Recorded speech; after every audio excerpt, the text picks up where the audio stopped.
Il aura fallu 6 ans de travail à Franck Degnaud pour élaborer son livre « Les clés de la dégustation ». 174 pages et 200 photos pour une approche inédite du vin et de sa dégustation. Je m'étais rendu compte qu'en feuilletant de nombreux livres sur le vin, on avait un tout petit chapitre sur la dégustation, mais finalement qui abordait très peu toutes les notions de base.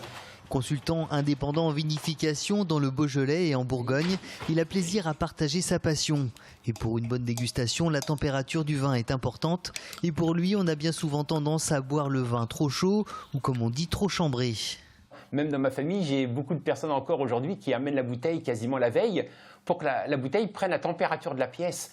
Sauf que là, on se retrouve avec des degrés qui sont aux alentours de 21, 22 degrés s'il n'y a pas grand monde. Si vous avez du monde dans une pièce, on monte vite à 24, 25 degrés. Et là, le vin est beaucoup trop chaud. Vous faites ressortir l'alcool.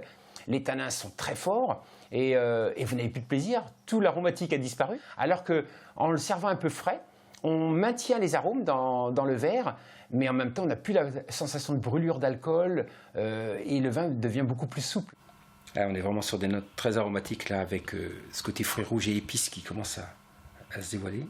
Il conseille de consommer les vins de Bordeaux et plus généralement les vins du sud-ouest aux alentours des 18 degrés.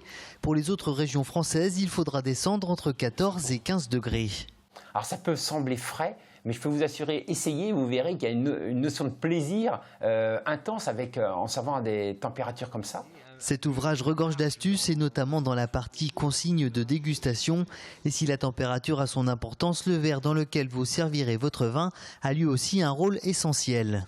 Voilà la forme des verres que je conseille, parce que si vous voulez, au niveau de sa forme arrondie, et ce qui permet la circulation de l'alcool à travers le verre, et automatiquement, l'alcool circulant dans ce sens-là, on va avoir tous les arômes qui remontent régulièrement dans le verre.